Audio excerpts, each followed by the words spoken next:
Cahaya tiba-tiba bersinar, dan lingkaran cincin roh emas muncul dari kaki Tang Wulin. Dalam sekejap, aura seluruh orangnya tiba-tiba meningkat, dan ki dan darah yang ganas keluar.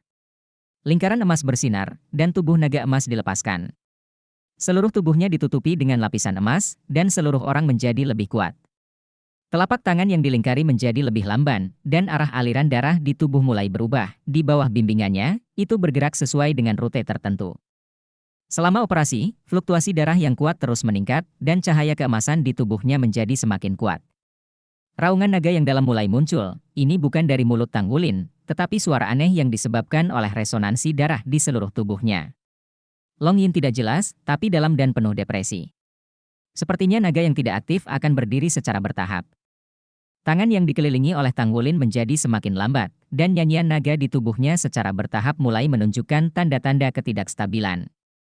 Setelah 10 menit penuh, nyanyian naga secara bertahap menjadi lebih kecil, dan fluktuasi darah di tubuhnya juga menurun. Sampai kembali normal. Tang Wulin menghela napas, dan menggelengkan kepalanya tanpa daya, masih tidak bekerja. Sejak Shizu Zuoshi mengajarinya trik ini, dia telah berlatih setiap hari, dan dia menemukan bahwa setelah makan setiap hari, ketika darah paling kuat, latihannya adalah yang terbaik.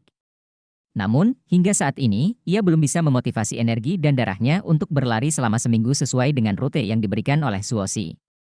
Sangat sulit untuk membalikkan keberuntungan dengan ki dan darah, jantung berdetak dengan cepat, ki dan darah memerah, dan meridian di seluruh tubuh membengkak. Ciptakan tekanan yang luar biasa pada tubuh.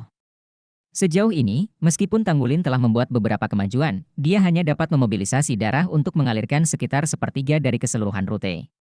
Namun, setelah setiap latihan, dia dapat merasakan bahwa meskipun jumlah ki dan darahnya tetap sama, dia menjadi lebih padat, dan bahkan tubuhnya menjadi lebih terlatih karena tekanan.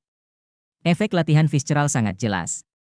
Dengan cara ini, itu akan membantunya meningkatkan kebugaran fisiknya dan menahan dampak dari esensi Raja Naga Emas ketika dia membuka segel di masa depan. Satu-satunya efek samping adalah, Anda bisa makan lebih banyak. Tang Wulin sekarang sangat berterima kasih kepada Feng Wuyu. Jika bukan karena guru saya sendiri, saya tidak perlu melakukan apapun setiap hari, dan pertama-tama saya akan menemukan cara untuk mendapatkan cukup uang untuk makan. Bagaimana Anda bisa mengabdikan diri untuk berkultivasi dan menempa secara sistematis? Ki dan darah dalam tubuh berangsur-angsur mereda, dan Tang Wulin duduk di tempat, mengolah Gong Xuantian dan menyesuaikan diri di lingkungan alami ini, dengan hasil 2 kali lipat. Kamar asrama. Guyu, keluar, ada yang ingin kukatakan padamu. Xie ragu-ragu dan berkata ke sisi lain tirai. Guyu tidak berada di asrama hampir sepanjang sore, entah merancang baju besi perang atau pergi keluar. Ini juga tidak lama setelah saya kembali. Hah? Guyu terdengar sedikit bingung, tapi dia masih bangkit dan berjalan keluar. Bisakah saya mendengarkan? Suara Su Xiaoyan juga berlalu. Tidak. Xie berkata dengan tegas. Potong, ini misterius. Saya akan memberitahu kapten ketika saya berbalik. Dia masih biasa memanggil Kapten Tang Wulin. Guyu meninggalkan pintu, Xie juga berjalan keluar, melihat sekeliling, dan kemudian berjalan sedikit lebih jauh. Melihat ekspresi Xie yang agak ragu-ragu, Guyu tidak bisa menahan rasa ingin tahu, apa yang akan terjadi jika dia menyebut dirinya begitu serius. Ikuti Xie ke tempat yang lebih terpencil, apa yang kamu lakukan? Guyu bertanya dengan curiga. Guyu, jangan khawatir setelah kamu mendengarkan. Xie ragu-ragu. Katakan dengan cepat, kenapa aku khawatir? Guyu mengerutkan kening. Itu saja. Xie hendak berkata, tapi ketika dia mengangkat kepalanya dan melihat mata ragu Guyu, itu tampak seperti bola frustrasi, lupakan, jangan katakan itu. Kembali. Saat dia berkata, dia berbalik dan berjalan menuju asrama. Guyu meraihnya segera setelah dia mengangkat tangannya, jangan ragu, katakan sesuatu dengan jelas. Apakah kamu laki-laki? Apa yang kamu lakukan? Otot wajah Xie mengejang sedikit dan menelan. Dengan ludah, aku ragu-ragu lama sekali tentang hal ini. Setelah memikirkannya, kupikir aku harus memanggilmu dan memberitahumu. Bagaimanapun, kita masih muda sekarang, dan masih ada ruang untuk pemulihan. Apa maksudmu? Guyu bingung. Xie sepertinya telah mengumpulkan keberaniannya, dan dia akan berbicara, tetapi pada saat ini, tiba-tiba, dia melihat sosok berjalan ke dalam asrama. Yuan Yehui selalu mengenakan pakaian pria, lewat hanya untuk melihat Xie dan Guyu berdiri di sana. Xie juga melihatnya dan terkejut. Katakan dengan cepat, kata Guyu sedikit tidak sabar. SSST, aku akan bicara nanti. Xie melambaikan tangannya ke Guyu, menatap Yuan Yehui. Guyu juga melihatnya dan mengangguk padanya. Yuan Yehui mengangguk dengan dingin, dan pergi. Xie menarik napas dalam-dalam, dan hendak bersandar ke telinga Guyu, tetapi didorong oleh tangan Guyu, katakanlah dariku. Kenapa kamu begitu merepotkan? Xie berkata dengan suara marah. Alis Guyu terangkat, siapa kita berdua dalam masalah? Bukankah kamu mengatakannya? Oke, biarkan aku memberitahumu. Wulin dan Lei Zhengyu tampaknya memiliki beberapa tanda hubungan yang tidak pantas. Xie berkata secara misterius sambil mengamati sekeliling. Di kejauhan, Yuan Yehui, yang hendak memasuki pintu asrama, menggerakkan telinganya, dan tangannya yang memegang gagang pintu menjadi kaku. Guyu juga tertegun. Menatap Xie dengan tatapan kosong, apa maksudmu dengan hubungan yang tidak pantas? Xie bertemu tiba-tiba berbisik. Masih belum perlu dijelaskan padaku? Itu yang kau pikirkan. Saya tidak menyangka kapten akan seperti ini. Namun, semua orang masih muda, dan saya pikir masih ada peluang untuk koreksi. Saya dapat melihat bahwa Anda sangat menyukainya, jadi kita harus memikirkan cara bersama. Lihat apakah ada tindakan perbaikan. Kalau tidak, Kapten. Guyu terhuyung mundur. Tidak, itu tidak mungkin. Dia tidak pernah memiliki tanda seperti itu. Tidak, apa kamu salah? Xie bertemu tiba-tiba, hari ini saya melihat Kapten di kamar Lei Zhengyu. Lei Zhengyu membuka pakaiannya, tampaknya maju untuk menyentuh dadanya. Saya baru saja melihat ini, saya tidak tahu apa-apa lagi. Masalah ini.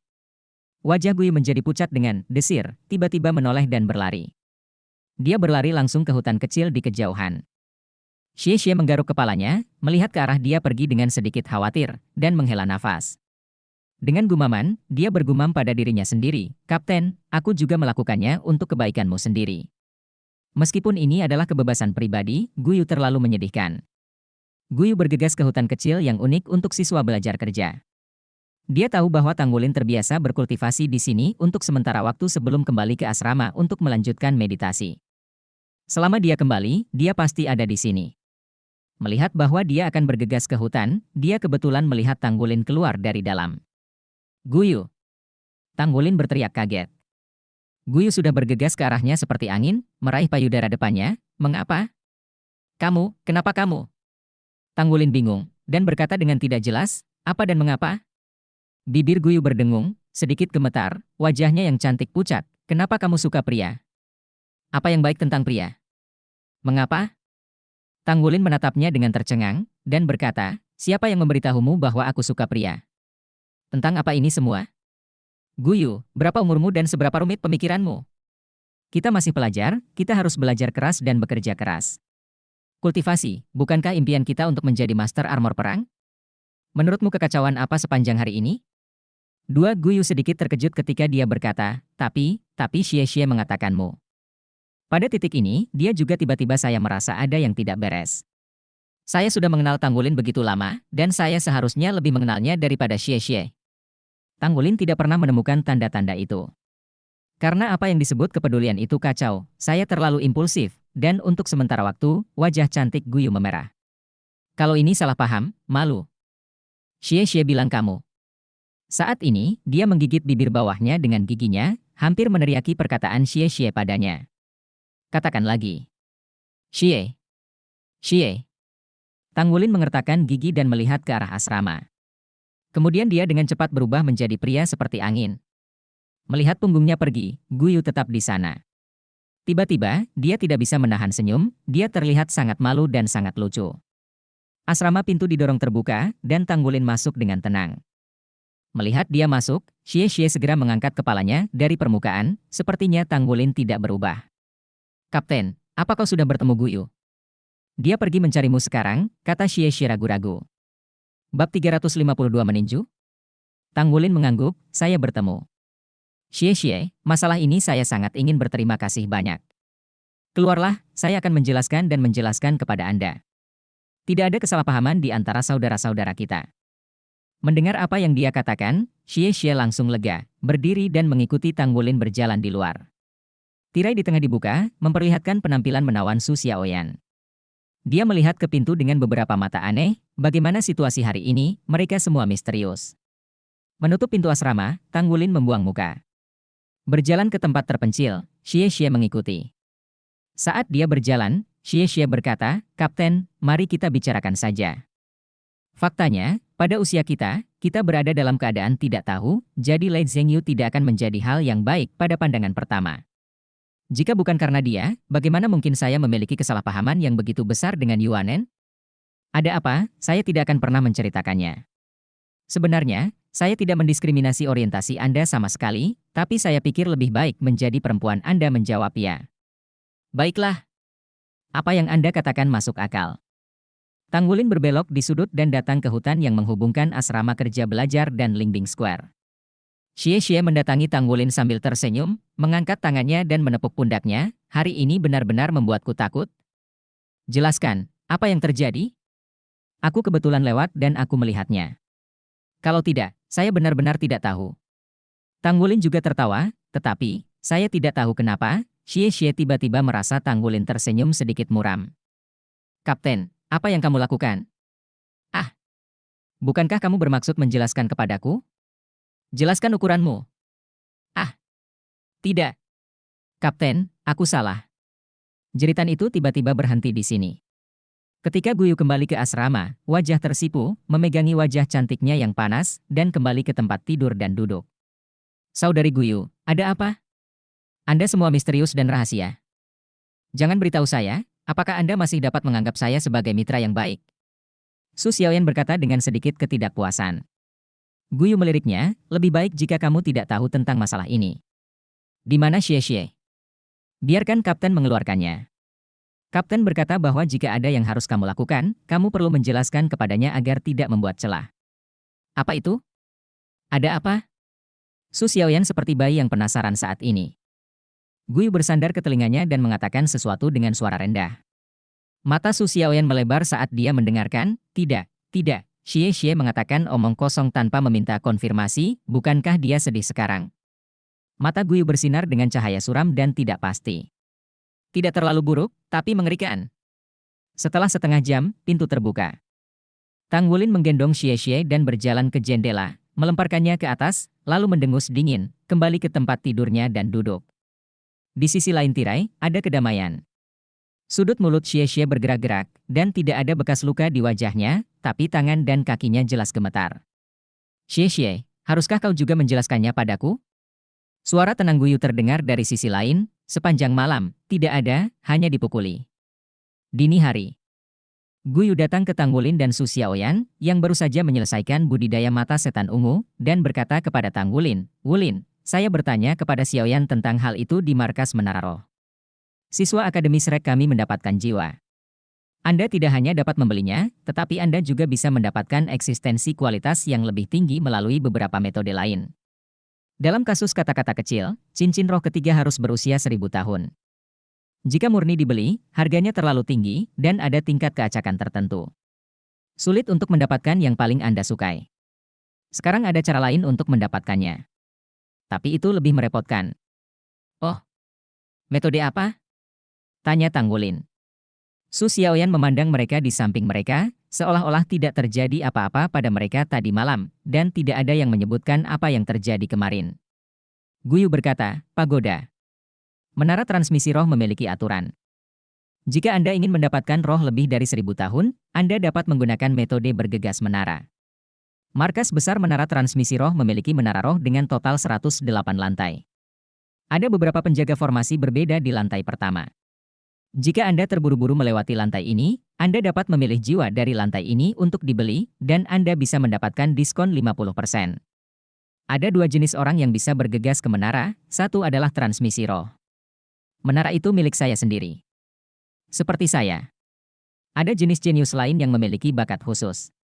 Setelah melewati tinjauan dan persetujuan menara roh, saya juga dapat menyerbu menara. Saya dapat membantu Xiaoyan menangani tinjauan identitas ini, tetapi saya hanya mengandalkan saya untuk menyerbu menara. Tidak ada.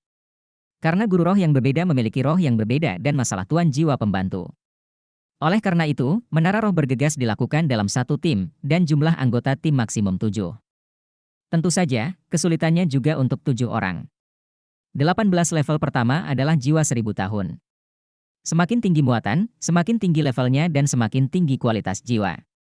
Lantai 18 sampai 36 adalah 10.000 tahun jiwa. Ini semua dikumpulkan selama bertahun-tahun. Lantai 36 ke atas semuanya berusia lebih dari 10.000 tahun. Dikatakan bahwa 9 lantai teratas semuanya adalah tingkat binatang buas. Itu adalah makhluk jiwa dengan basis kultivasi lebih dari 100.000 tahun yang dikumpulkan oleh organisasi Pagoda Roh selama 10.000 tahun terakhir. Masing-masing adalah satu-satunya keberadaan dengan hasil yang bermanfaat. Kualifikasi untuk memasuki menara jiwa hanya terbuka untuk master jiwa di bawah 30 tahun. Artinya, setelah usia 30 tahun, meskipun itu adalah tipe menara spiritual saya tidak dapat memasuki menara untuk mendapatkan jiwa. Metode pembelian murni. Dikatakan bahwa Akademi Shrek kami juga memiliki beberapa warisan roh, tetapi hanya terbuka untuk murid halaman dalam. Oleh karena itu, cara terbaik sekarang adalah kita bergabung dengan orang-orang dan menemani Xiaoyan ke menara. Ini merupakan pengalaman bagi kita, dan juga dapat membantu Xiaoyan mendapatkan jiwa yang lebih baik. Bagaimana menurut Anda? Tang Wulin berkata tanpa ragu-ragu, ini tidak masalah. Tentu saja saya bersedia membantu. Kenapa tidak ada hal yang bagus sebelumnya? Beberapa suara samar datang dari samping. Munculnya hidung yang memar dan wajah yang bengkak perlu diidentifikasi dengan cermat untuk melihat siapa itu. Tang Wulin masih memberinya 3 poin kasih sayang dan memukuli orang. Guyu, yang tidak menampar wajahnya, tidak memiliki pemikiran seperti itu dalam amarahnya. Guyu menatapnya dengan pucat dan berkata, aku tidak tahu sampai aku datang ke sini. Ini hanya bisa dilakukan oleh markas Spirit Tower. Hanya ada satu menara jiwa di seluruh benua. Bahkan personel di dalam pagoda penyebaran roh perlu menjalani audit ketat sebelum mereka memenuhi syarat untuk memasuki menara. Tang Wulin memandang Su Xiaoyan, itu dia. Hari apa lagi? Guyu mengatakan, tinjauan kualifikasi akan memakan waktu beberapa hari, mari kita pergi pada hari berikutnya. Semua orang bersiap juga. Selain itu, yang terbaik bagi kami adalah mengumpulkan batas atas 7 orang, sehingga kami dapat melangkah lebih jauh saat kami menerobos menara. Wulin, aku serahkan ini padamu, lihat di mana kau bisa menemukan 3 orang lagi untuk bergabung dengan kita. Tang Wulin berkata, saya memikirkannya. Apakah ada persyaratan lain? Guyu berkata, persyaratan lainnya adalah bahwa orang dalam tim yang sama tidak boleh lebih dari 3 tahun. Tang Wulin mengerutkan kening. Hal pertama yang dia pikirkan adalah guru. Dia tidak tahu apakah guru berusia 30 tahun. Tapi jika dia memimpin tim, tidak akan menjadi masalah untuk terburu-buru melewati 18 lantai pertama. Tapi sekarang sepertinya organisasi Pagoda Jiwa Rakyat jelas telah memikirkan masalah ini sejak lama. Maka kita hanya bisa memilih antara kelas kita atau kelas 2. Yuan Enhuye baik. Xie mendekat dengan wajah bengkak. Tang Wulin meliriknya, tentu saja Yuan Enhuye cukup bagus, tetapi ketegangan di antara mereka sekarang, dapatkah ini membantu? Bab 353 apa arti 91-0? Meskipun Yuan Enhuye hanya dering ketiga, kekuatan pribadinya kuat. Saya khawatir di atas si Huan Wuxiduo, 2 seni bela dirinya yang hebat semuanya sangat kuat. Seharusnya tidak terlalu jauh dari jalan lingkar keempat. Biar kupikir-pikir dulu. Di kelas kita, Wuxiduo, Luo Guixing, Su Yucheng, dan Yang Nianxia semuanya bisa jadi kandidat. Di kelas 2, saat ini kita tahu bahwa yang kuat hanya Yuan Enyehui dan Lai Zhengyu. Hanya saja, ada masalah dengan hubungan antara 2 orang ini. Mereka berempat harus pergi, karena kesempatan seperti ini jarang terjadi dan itu adalah pengalaman yang baik. Ada 3 tempat tersisa dan 6 kandidat. Tunggu, Tang Wulin tiba-tiba mencerahkan matanya dan memikirkan pilihan yang sangat bagus. Su Xiaoyan berbisik, Kapten, sebenarnya, saya tidak ingin meminta bantuan orang dari kelas kami. Tang Wulin menatapnya dengan heran. Mengapa? Su Xiaoyan berkata, setiap orang di kelas kami sebenarnya adalah pesaing. Kami akan menghilangkan 10% dari mereka di tahun pertama. Saya tidak ingin jiwa yang saya peroleh terekspos begitu awal. Waktu untuk menghancurkan menara dapat diatur sendiri, saya juga tidak ingin tongkat es roda bintang saya memberitahu mereka terlalu dini. Ini tidak baik untuk ujian akhir saya. Kurangnya kekuatan pribadinya membuatnya sangat berhati-hati dalam mempertimbangkan masalah ini dan mencoba mempertahankan keuntungannya semaksimal mungkin. Tang Wulin mengangguk sedikit dan berkata, masuk akal. Kalau begitu, pilihan kita lebih sedikit. Yuan Enyehui dan Lai Zhengyu adalah 2 alternatif, 1 orang di belakang. Namun, saya memikirkan sebuah pilihan. Mungkin bisa. Jika dia mau, itu akan sangat bermanfaat bagi kita secara keseluruhan. Siapa itu? Su Xiaoyan bertanya dengan heran. Tang Wulin mengatakan nama dengan suara rendah tiba-tiba, mata Su Xiaoyan berbinar, dan Guyu dan Xie Xie mengangguk setuju. Tang Wulin berkata, coba saya lihat apakah saya bisa meyakinkan Yuan En Yehui dan Lei Zhengyu. Wah, bagus. Bang, bang. Siapa? Suara Lei Zhengyu datang. Aku, kata Tang Wulin di luar pintu. Pintu terbuka, dan Lei Zhengyu menjulurkan kepalanya dengan mengantuk. Apa yang kamu lakukan hingga menggangguku secepat ini? Tang Wulin berkata, aku ingin membicarakan sesuatu denganmu.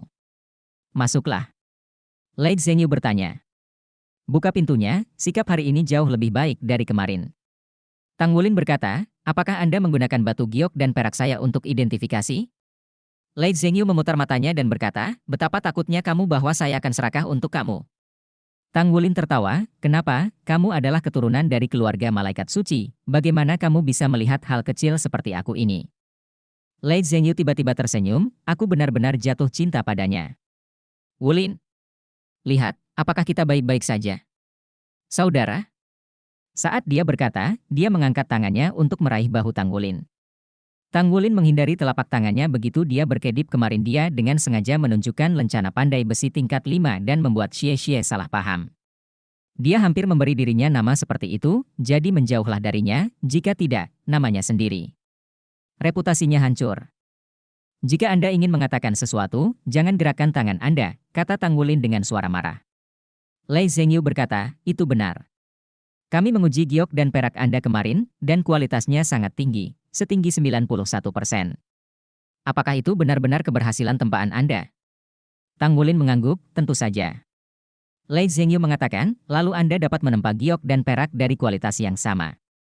Tang Wulin berkata, saya tidak tahu tingkat pencairan dan penempaan terkait dengan keadaan, materi sendiri, dan berbagai rincian. Ini dapat memengaruhi derajat fusi. Anda tidak tahu betapa sulitnya menempa paduan spiritual. Lei Zhengyu berkata sambil tersenyum, tentu saja, tentu saja. Tidak apa-apa. Saya akan memesan banyak batu giok dan perak bersamamu, tetapi semuanya akan melebihi 90% dari kelasnya. Harganya terserah Anda. Anda bisa mengubahnya. Bagaimana dengan itu? Harganya tergantung pada saya. Tang Wulin menatapnya dengan heran. Tentu saja. Tang Wulin berkata, saya harus memikirkan hal ini. Namun, bahkan jika saya berjanji kepada Anda, tidak ada jaminan bahwa ini akan berhasil. Terlalu sulit untuk mengintegrasikan 90% atau lebih. Saya tidak punya sebanyak itu. Uang untuk membeli bahan mentah. Saya akan menyediakan bahan mentah. Kata Lei Zhengyu tanpa ragu, dengan kekayaan yang besar. Harta surga dan bumi yang kau minta sebelumnya. Kemarin potongan batu giok dan perak itu milikku. Aku menemukannya untukmu. Lalu aku menawarkan 1000 kilogram perak perendaman dan perak ajaib berkualitas tinggi. Kau bisa membuatnya sulit. Tapi Anda harus menandatangani kontrak dengan saya, dan menjual saya giok dan perak yang memiliki tingkat fusi lebih dari 90%. Kemudian kita akan membahas harganya. Bagaimana menurut Anda? Tang Wulin berkata, ini agak rumit. Mari kita kembali dan rencanakan perlahan. Aku mengganti potongan batu giok perak ini denganmu sebelumnya. Meskipun nilai perak batu giok tinggi, potongan kemarin adalah 1000 tingkat tempa. Itu perlu disempurnakan lagi, dan harganya sangat tinggi dalam hal penempaan roh. Dibandingkan dengan besi meteorit bintang, nilainya tidak jauh berbeda. Tang Wulin pasti mendapat untung dengan imbalan benda spiritual berusia 2000 tahun. Oke, Shen Yin dan Demon Silver akan dikirimkan dalam 3 hari. Lei Zhengyu berkata tanpa ragu-ragu, sudah ada sinar di matanya. Apa yang tidak diketahui Tang Wulin adalah setelah dia pergi kemarin, Lei Zhengyu mengambil sepotong perak giok ini untuk menemukan pengurus rumahnya. Setelah menguji dan menemukan 91% fusi, pengurus rumah tangga terkejut. Bahkan jika pengrajin suci keluarga itu bergerak, itu tidak lebih dari itu. Penempaan leleh bisa mencapai level ini, itu sudah menjadi level langit-langit. Lebih penting, pengrajin suci keluarga tidak akan menganggap enteng untuk junior mereka. Persyaratan keluarga malaikat suci sangat ketat. Sebelum mencapai tingkat tertentu, dukungan yang diberikan oleh keluarga dibatasi. Setiap anak keluarga perlu meningkatkan dirinya melalui usahanya sendiri. Oleh karena itu, Lei Zhengyu mulai belajar bagaimana memanfaatkan berbagai sumber daya sejak usia sangat muda. Alasan mengapa Lei Zhengyu sangat tertarik pada Jade Silver adalah karena Jade Silver sangat cocok dengan jiwa bela dirinya, dan jiwa bela diri malaikat suci itu sendiri setara dengan jiwa bela diri super dengan keseimbangan atribut elemen dan atribut fisik. Peningkatan dari Jade dan Silver memiliki keduanya, meski bukan material top, namun sudah pasti sangat cocok sebagai material dasar dari armor pertempuran dua karakter. Premisnya adalah untuk menyempurnakannya ke tingkat penempaan spiritual. Derajat fusi paduan tempat cair penting karena derajat fusi lebih dari 60%, dan setiap kenaikan 5% dapat menyatu lagi kapan saja di masa mendatang. Dengan kata lain, Anda dapat menambahkan logam lain ke dalamnya. Seperti yang kita ketahui, semakin banyak jenis logam yang digunakan dalam paduan roh, semakin kuat kekuatannya, selama rumusnya benar, pasti memiliki efek keuntungan. Apa arti paduan 91%? Ini berarti ada 6 peluang untuk memadukan logam lain. Tidak ada yang bisa yakin bahwa penempaan akan berhasil sekali lagi. Fusi 91% memberikan lebih banyak peluang, dan dimungkinkan untuk memadukan lebih banyak jenis logam. Inilah nilainya. Sepotong batu giok dan perak biasa dengan tingkat perpaduan 60%, bahkan bulu dari jenis objek spiritual yang diinginkan Tanggulin. Tapi tingkat fusi 91% giok dan perak jelas merupakan harta yang berharga. Ini benar meskipun hanya 1004G. Tanggulin memiliki sempoa Tanggulin, dan Lei Zhengyu juga memiliki sempoa Lei Zhengyu. Zhengyu, aku punya hal lain yang ingin aku minta bantuanmu. Jika kamu setuju, aku akan memberimu sepotong bintang dan besi meteorit. Untuk pelanggan besar, pelit seperti Tanggulin, dia tidak akan pernah terlalu pelit. Ada apa? Tanya Lei Zhengyu. Tanggulin berkata, tahukah kamu bahwa ada menara roh di markas pagoda penyebaran roh? Tentu saja kamu tahu. Kamu ingin pergi ke menara? Bukankah kamu cincin roh di depanmu selama 1000 tahun? Lei Zhengyu berkata dengan ragu, bahkan jika tingkat kultivasi mencapai cincin ketiga, itu secara alami akan meningkat, dan tidak perlu menambahkan lebih banyak roh. Tanggulin berkata, ini bukan aku, ini temanku. Ia juga seorang siswa pekerja, Su Xiaoyan. Dia memiliki cincin ketiga dan membutuhkan jiwa baru. Kami berencana untuk menemaninya ke menara. Kamu sangat kuat, bisakah kamu mengikuti kami? Ayo pergi bersama. Lei Zhengyu berkata dengan riang. Tidak masalah. Kebetulan bisa bergerak. Tanggulin terkekeh, mengambil satu, melemparkannya, dan melemparkan meteorit bintang lainnya ke Lei Zhengyu. Saya telah memberikan segalanya kepada Anda. Anda dapat membantu saya menemukan makhluk spiritual yang saya inginkan. Sedangkan untuk Yuin, saya akan mencobanya baru-baru ini, dan saya hanya akan menunggu saya membuat kualitas yang sama sebelum kita membahas harganya. Lei Zhengyu kekuatannya masih sangat kuat, meski tidak sebagus Yuanen Yehui, tidak akan terlalu jauh. Malaikat suci jiwa bela diri itu sendiri memiliki berbagai karakteristik seperti serangan, dukungan, dan kontrol, dan masing-masing sangat kuat. Malaikat jatuh tidak lebih lemah dari malaikat suci Wuhun dalam serangan dan kontrol, tapi bagi kebanyakan master roh, tidak ada efek tambahan. Setelah meninggalkan asrama Lei Zhengyu, Tanggulin melirik asrama Yuanen Yehui, dia ragu-ragu, tapi tetap tidak lewat. Untuk orang itu, mari kita tunggu sebentar. Mempelajari kehidupan itu intens dan sibuk, setiap pagi. Setiap orang dapat melihat satu sama lain dan mempelajari semua aspek pengetahuan di kelas bersama-sama. Bab 354, Permintaan Yuanen Yehui. Akademi Shrek mengajarkan lebih dari sekadar bertarung sesederhana karena profesor pengetahuan itu sangat rumit. Apalagi biasanya tidak ada penilaian, itu adalah urusan siswa sendiri untuk menerima dan belajar. Ini adalah tipikal master yang memimpin pintu dan berlatih secara individu. Tidak ada orang biasa-biasa saja yang bisa diterima di sini, bagi yang jenius harus ada metode pengajaran yang jenius. Sore hari semua akan sibuk, ada yang memantapkan apa yang telah dipelajari, ada yang berlatih sendiri, ada yang bekerja keras, dan ada yang belajar dan berlatih sebagai profesi sekunder. Setiap orang memiliki arahannya sendiri, dan guru tidak akan membantu Anda memahami ini. Jika Anda memiliki pertanyaan, Anda dapat bertanya kepada guru yang bersangkutan, tetapi Anda harus menghitung apakah poin kontribusi Anda cukup atau cukup untuk mengajukan beberapa pertanyaan sebelum bertanya. Mahasiswa baru segera menyadari sepenuhnya peran besar poin kontribusi. Di Akademi Shrek, jika Anda memiliki poin kontribusi yang cukup, maka Anda bisa mendapatkan sumber daya terbaik untuk belajar. Jika poin kontribusi tidak cukup, maka saya minta maaf, pertama dapatkan poin kontribusi atau praktikkan dengan kemampuan Anda sendiri. Misalnya, Master Roh Tumbuhan seperti Tanggulin dapat menggunakan poin kontribusi untuk ditukar dengan ruang pelatihan yang khusus cocok untuknya. Ruang ini dibangun oleh Akademi Shrek dan disebut San Luowanxiang.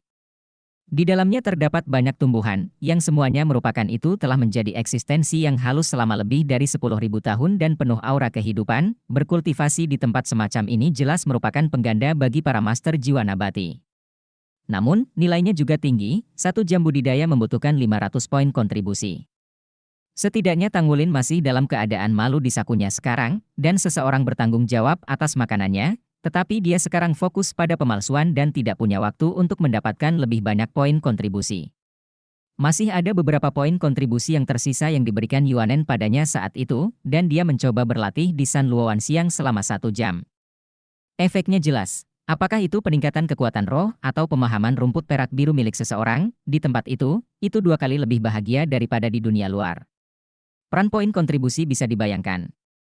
Tanggulin membuat perhitungan sederhana, jika dia bisa terus berlatih di dunia, paling lama 3 tahun, dia pasti bisa menembus level 40. Ini perkiraan yang relatif konservatif. Selain itu, Akademi memiliki hampir segalanya, dan tempat untuk bertukar hal-hal spiritual bahkan lebih berlimpah daripada lelang manapun di luar. Tapi, maaf, mata uang federal tidak berguna di sini, hanya poin kontribusi yang diakui. Hampir setiap poin kontribusi siswa tidak cukup, jadi tidak ada yang akan menggunakan poin kontribusi untuk ditukar dengan mata uang federal. Dalam proses belajar yang sibuk dan sibuk inilah setiap orang berjuang, dan tidak ada yang ingin menjadi yang pertama tersingkir. Suasana belajar yang bebas namun tegang seperti itu dapat memunculkan potensi terbaik seseorang. Tanggulin sibuk, Guyu sibuk, Su Xiaoyan dan Xie Xie juga sangat sibuk. Mereka semua mengenali masalah dan celah mereka, dan bekerja keras setiap hari. Su Xiaoyan adalah yang paling jelas. Ketika dia di Donghai College, dia biasanya sedikit malas. Tetapi setelah datang ke sini, dia berlatih lebih dari Tanggulin setiap hari. Yuan En, kamu di sana? Tanggulin akhirnya keluar dari pintu asrama Yuan En Yehui dengan libur 2 hari. Setelah kalkulasi berulang kali, dia masih merasa Yuan En Yehui adalah salah satu kandidat terbaik. Pintu terbuka, Yuan En Yehui berdiri di depan pintu, menatap Tanggulin dengan ekspresi dingin, jelas tanpa niat untuk membiarkannya masuk. Apa yang kamu lakukan? Apakah kamu berkontribusi sesuatu? Ahem. Saya tidak memiliki cukup kontribusi untuk saat ini. Kata Tanggulin tak berdaya. Yuan En Yehui menatapnya kosong dan segera menutup pintu. Tunggu. Tanggulin mengangkat tangannya, dan cahaya putih terbang keluar, hanya menempel di celah pintu, mencegahnya menutup pintu. Yuan En Yehui membuka pintu lagi, mengangkat tangannya, dan mencubit masa. Tanggulin berkata, Yuan En, saya minta maaf atas apa yang terjadi sebelumnya. Tapi, Anda tahu, kami semua menerima kepergian itu. Kami semua adalah teman sekelas dan siswa pekerja, jadi kami tidak bisa bermusuhan. Saya akan datang kepada Anda hari ini. Saya hanya berharap kita semua bisa tenang. Apa yang bisa Anda katakan tentang ketidakpuasan Anda? Yuan En Yehui berkata dengan ringan, apa ini? Benda di tangannya terlihat seperti sepotong batu giok, tetapi penuh dengan tekstur logam saat disentuh. Tanggulin tersenyum, pernahkah kamu mendengar tentang paduan Ling? Yuan En Yehui tiba-tiba tersentuh, ada paduan Ling? Ini? Pengetahuannya jelas tidak seluas Lei Zhengyu. Tanggulin berkata, ini adalah giok perak, disesuaikan oleh Lei Zhengyu. Perak giok dibuat dari perpaduan perak berat dan perak ajaib. Kualitas potongan ini rata-rata, dan tingkat integrasinya hanya lebih dari 70%. Lei Zhengyu berpikir bahwa tingkat integrasinya rendah, saya akan menjualnya ke akademi. Bisakah Anda membuat paduan animasi? Nada suara Yuan En Yehui jelas berbeda dari yang tadi. Tanggulin tersenyum diam-diam di dalam hatinya, ini trik yang bagus. Sejak saya masih muda, saya telah menderita begitu banyak dalam menempa, tetapi itu tidak sia-sia. Ya. Saya secara resmi telah dipromosikan menjadi pandai besi tingkat 5. Seperti yang dia katakan, dia mengeluarkan lencana pandai besi tingkat ke-5 dari lengannya. Dengan pengalaman dan pelajaran dari Lei Zhengyu hari itu, dia tidak berani sengaja lagi mengungkapkan. Mata Yuan En Yehui sedikit berfluktuasi, tetapi dia dengan cepat kembali normal, mengembalikan giok perak kepadanya, berkata, ayo bicara, apa yang bisa saya lakukan? Ada pintu. Tanggulin berkata, Anda adalah pelanggan pertama saya. Sejak awal saya berjanji kepada Anda untuk menjual cukup ribuan logam tempa kelas 1 dengan harga murah. Ini akan selalu efektif. Saya selalu berbicara dan menghitung. Kapanpun Anda membutuhkannya, saya akan membantu Anda memalsukannya. Anda tidak perlu memberikan poin kepada saya, Cukup kurangi dari 20.000 poin kontribusi yang seharusnya saya bayarkan kepada Anda dari akademi. Yuanen Yehui wajahnya sedikit mereda. Tang Wulin melanjutkan, ada satu hal lagi yang ingin saya minta bantuan Anda. Su Xiaoyan baru saja dipromosikan ke ring ketiga, dan dia sekarang membutuhkan semangat baru. Kami berencana untuk menemaninya ke Menara Roh di markas Menara Roh untuk pergi ke Menara, untuk membantunya mendapatkan jiwa yang lebih berkualitas. Sekarang masih ada satu orang kekurangan, jadi saya ingin mengundang Anda untuk pergi bersama Anda. Jangan khawatir, kami tidak akan meminta bantuan Anda dengan sia-sia, dan saya dapat membantu Anda menempa sepotong logam tempa spiritual atau sepotong paduan spiritual, bahan Anda memilih. Menara jiwa? Mata Yuanen Yehui berbinar, dan ada lingkaran cahaya samar berkedip di matanya. Ya, aku selalu berharap kita bisa menjaga hubungan yang baik. Kekuatanmu adalah yang terkuat di kelas 1 atau 2. Jika kamu bersedia membantu kami, peluang sukses kami akan jauh lebih besar. Kekuatan keseluruhan Xiaoyan sedikit lebih lemah, saya tidak ingin pasangan saya tersingkir di tahun pertama. Jadi silahkan. Saya akan ikut denganmu. Kata Yuanen Yehui tanpa ragu. Tang Wulin tidak menyangka apa yang dia janjikan akan sangat membahagiakan. Aku juga tidak ingin penempaan spiritual dan paduan spiritualmu. Aku akan membicarakannya nanti. Aku harap kamu bisa menjanjikanku kondisi lain. Mata Yuanen Yehui berkedip. Kondisi apa? Tanya Tang Wulin. Yuanen Yehui berkata, saya ingin kualifikasi untuk bergegas ke menara. Tang Wulin bergerak di dalam hatinya dan berkata, apakah Anda level 40? 3 cincin roh ungu Yuanen Yehui sebelumnya, roh bela diri sangat kuat. Hanya ada satu alasan baginya untuk bergegas ke menara, dan itu adalah untuk mendapatkan jiwa baru. Tidak diragukan lagi, untuk master roh seperti dia dengan roh yang kuat, adalah mungkin untuk mendapatkan yang paling cocok melalui menara. Dia sekarang berada di level 40. Baru berusia 15 tahun. Ketika saya berumur 15 tahun, saya khawatir saya masih jauh dari level 40. Dalam setengah tahun, Tang Wulin akan berusia 14 tahun. Dia tidak berpikir dia bisa mencapai level 40 dalam 1,5 tahun, kecuali dia bisa berlatih di Vientani Space setiap hari. Itu adalah sebuah kemungkinan. Bab 355, sedikit lemak menjadi lemak besar. Aku hanya punya satu syarat. Kalau bisa, aku akan pergi. Yuanen wajah Yehui menjadi dingin lagi. Saya tidak bisa membalas Anda sekarang, saya harus kembali dan berdiskusi dengan semua orang. Kata Tang Wulin kepada Yuanen Yehui. Ya. Yuanen Yehui langsung menutup pintu, jelas masih merasakan dendam terhadap mereka. Tang Wulin kembali ke asramanya dan mengulangi persyaratan yang diajukan oleh Yuanen Yehui. Tidak lebih, kurang satu dia, itu tidak akan terlalu mempengaruhi kita. Aku tidak bisa merepotkan Guyu lagi, kata Su Xiaoyan segera. Meskipun dia tidak tahu harga yang dibayar Tang Wulin untuk mengundang Lei Zhengyu, dia juga samar-samar menebak bahwa mereka tidak akan membantu dengan sia-sia. Jika Guyu diminta untuk bertarung untuk tempat lain dari pagoda penyebaran roh, dia tidak tahu berapa harganya. Guyu melambaikan tangannya padanya dan berkata, tidak ada masalah. Yuanen Yehui ini memang sangat kuat. Dia pasti pemimpin di antara master roh sistem penyerangan. Dengan bergabungnya dia, kamu bisa mendapatkan kemungkinan cocok untuk jiwamu. Hampir 100%. Kondisi ini patut dipertimbangkan. Tang Wulin berkata, selain itu, ini adalah kesempatan bagi kita untuk meringankan hubungan dengannya. Awalnya, semua orang rukun. Bakat Yuanen Yehui pasti akan ada di masa depan. Untuk bisa masuk ke halaman dalam, semua orang bekerja belajar, dan lebih baik mendamaikan hubungan. Aku setuju. Xie berbaring di tempat tidur, mengangkat tangan dan kakinya pada saat bersamaan. Su Xiaoyan berkata dengan kesal, tentu saja Anda setuju. Bersihkan pintu, lap kaca, dan ambil air setiap hari. Rajin dan tidak perlu. Tang Wulin menatap Xie dengan mata aneh. Bagaimana situasinya? Xie berkata, pendamaian. Tang Wulin menggelengkan kepalanya tanpa daya, dan melihat ke arah Guyu lagi. Apakah akan merepotkan jika saya melamar tempat lain? Guyu berkata, seharusnya tidak apa-apa. Aku akan pergi setelah makan siang besok. Jika tidak berhasil, Chengdu akan memberikan hasil. Jika tidak berhasil, biarkan dia berkurang. Jika kita menambah kekuatan, itu hampir cukup. Bagus. Bang. Ada ketukan di pintu.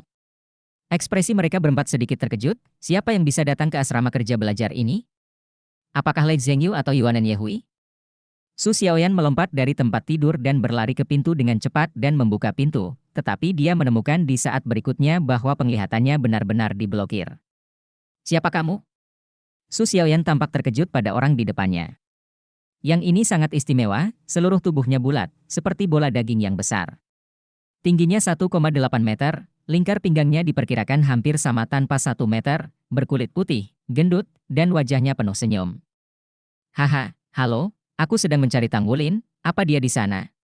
Suaranya bagus dan lembut. Tang Wulin sudah berjalan saat ini, kamu.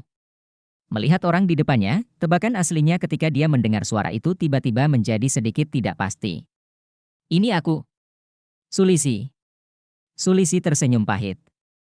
Ekspresi Tang Wulin juga menjadi sedikit aneh, pria gemuk kecil pada saat itu tidak melihatnya selama beberapa tahun sebelum dia menjadi pria gemuk besar. Cepat masuk.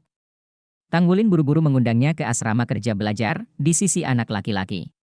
Selama tidak saat istirahat malam, tirai tengah dibuka. Sulisi melihat ke arah Tang Wulin dan Xie Xie di sebelah kiri, lalu Guyu dan Su Xiaoyan di sebelah kanan, dengan ekspresi terkejut, kamu, apakah kamu tinggal bersama? Kedua gadis itu tiba-tiba tersipu dan bengis. Menatapnya, Tang Wulin menunjuk ke tirai, bukan itu yang kamu pikirkan. Kondisinya lebih sulit di asrama kerja belajar. Sulisi berkata, saya sangat ketakutan ketika menjawab telepon Anda hari itu. Saya tidak menyangka bahwa Anda benar-benar diterima di Akademi Shrek dan menjadi siswa yang bekerja. Selamat dan selamat. Saya tidak punya pilihan selain menjadi gemuk seperti ini. Sesuatu yang tidak boleh dimakan, dan kemudian dia menjadi sangat gemuk seolah-olah dia bernapas.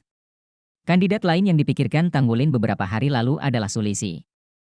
Tidak ada alasan lain, karakteristik semangat bela diri Sulisi sendiri adalah orang yang paling ingin dia undang. Sebagai murid halaman dalam, bakat Sulisi di Departemen Seni Bela Diri Makanan tidak diragukan lagi. Tang Wulin juga secara pribadi memakan roti besar balasannya, dan efeknya cukup bagus. Khusus untuk Tang Wulin, makanan dapat dengan cepat memulihkan ki dan darah, dan kemampuan terkuatnya yang berhubungan dengan Raja Naga Emas didukung oleh ki dan darah. Jika Sulisi hadir, kekuatannya dapat ditingkatkan setidaknya 30%. Sulisi juga dapat memberikan bantuan kepada orang lain. Apa yang paling kurang dari tim sekarang adalah Master Jiwa Bantu Murni. Berbeda dari Yuanen Yehui dan Lei Zhengyu, Sulisi setuju dengannya tanpa meminta apapun setelah menerima panggilan dan permintaannya. Hari ini saya datang sendiri. Sulisi, apakah ada perbedaan antara halaman dalam dan halaman luar? Su Xiaoyan bertanya dengan rasa ingin tahu.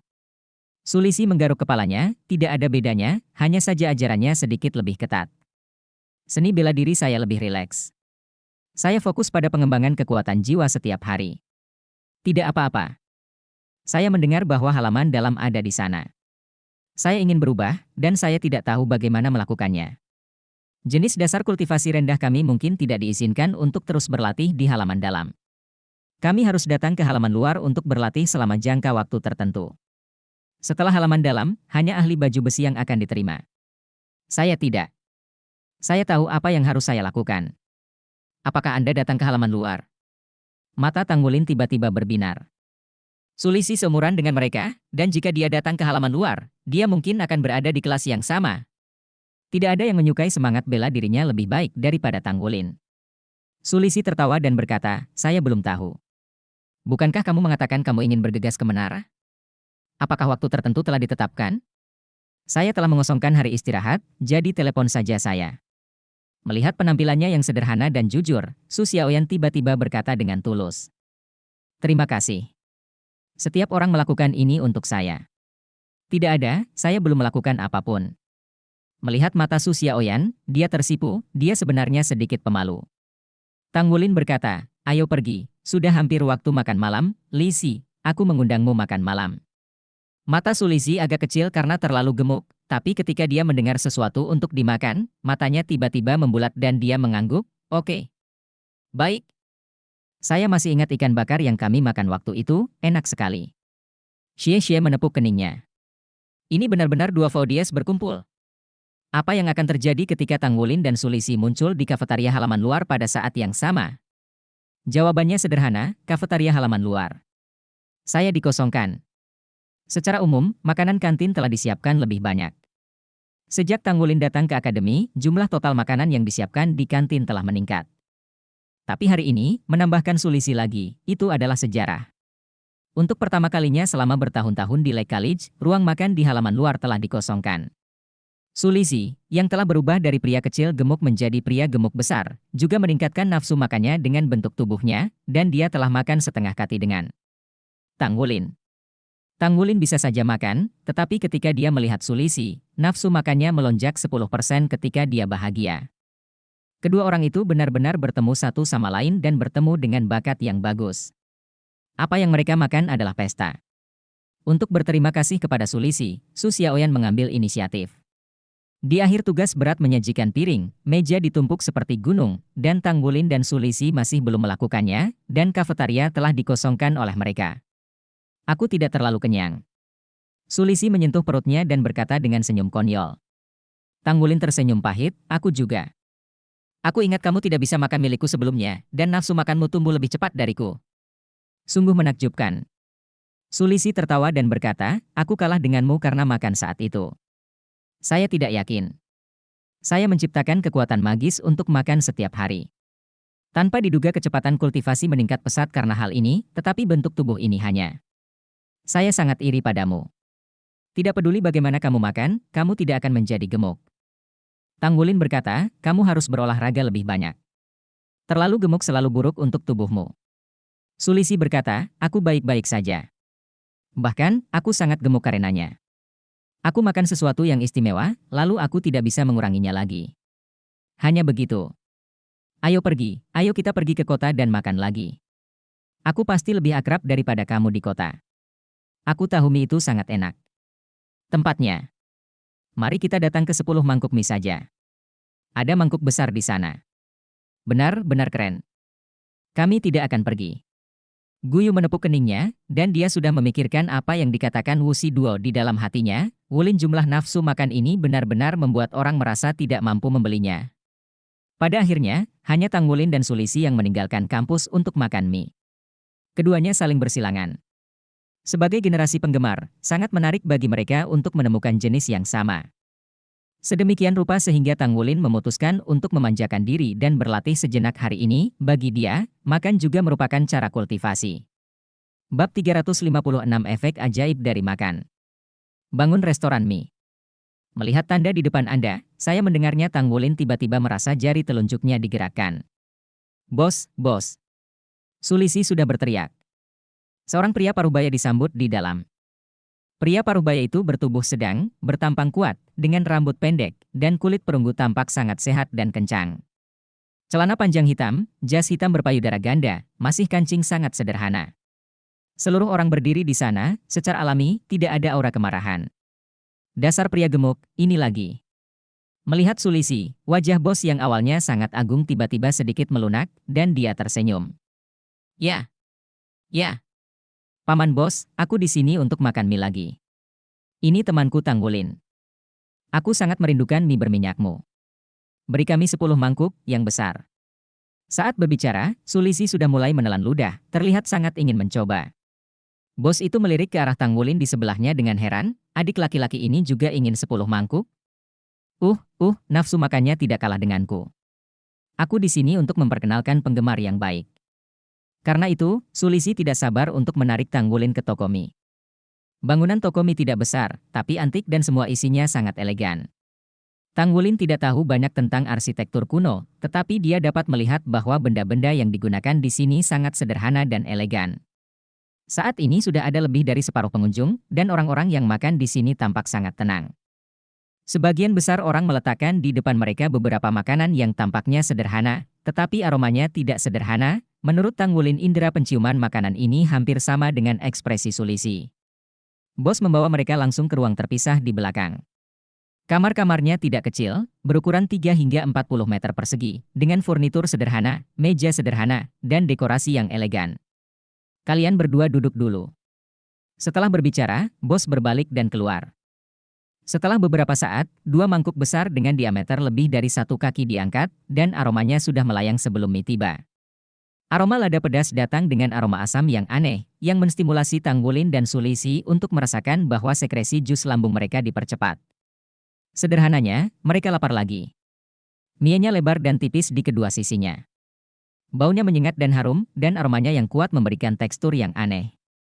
Baunya sangat asam, tetapi rasanya lebih harum, tetapi tidak terlalu asam, rasa pedasnya sangat kuat, tetapi juga harum, tidak terlalu pedas. Mienya kenyal dan kenyal, dengan lauk yang sedikit harum, belum lagi kelezatannya. Tanggulin dan Sulisi tidak repot-repot berbicara lagi, dan mulai berpesta di mangkuk. Mienya hangat dan tidak nyaman saat dimakan di perut. Setelah semangkuk mie, Tanggulin hanya merasa seluruh tubuhnya sedikit berkeringat, dan darahnya mengalir deras, membuatnya tidak nyaman. Mie ini tidak mudah. Dia berbalik untuk melihat Sulisi. Sulisi tersenyum padanya, dan berkata dengan suara rendah, keluarkan. Mie bos itu tidak mudah.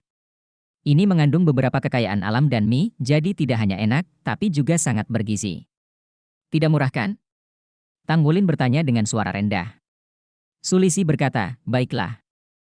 Dia juga mengumpulkan poin kontribusi di sini, dan juga dapat menggunakan koin federal. Sekitar 20.000 koin federal atau semangkuk 2.000 poin kontribusi. Berapa? Suara Tanggulin tiba-tiba meningkat beberapa poin. Sulisi buru-buru membuat isyarat diam padanya, kamu sedikit mahal, tapi rasanya sangat enak. Ini sangat baik untuk tubuhmu, jangan khawatir, aku akan mentraktirmu hari ini. Aku telah menyimpan banyak kontribusi. Sedikit saja. Kami tidak memiliki banyak tempat untuk menyumbangkan poin di halaman dalam kami. Mari kita bicarakan tentang itu setelah makan dulu. Tanggulin hanya merasa seperti peri dalam tubuhnya ketika dia memiliki 10 mangkuk mie. Seluruh tubuh terasa panas dan terasa sulit untuk dipegang tanpa ventilasi. Sulisi membayar uang itu dan menyumbangkan 40.000 poin. Hanya sekali makan. Tanggulin tampak tertekan. Ini hanya makan. Pantas saja bos ingin menghiburnya secara pribadi, makanannya terlalu mahal. Saya ingin kembali dan melakukan beberapa aktivitas, nutrisinya agak terlalu berlimpah. Tanggulin berkata kepada Sulisi sambil tersenyum masam. Baiklah, bagus. Kalau begitu kau pergi dulu. Aku akan mengguncangnya lagi.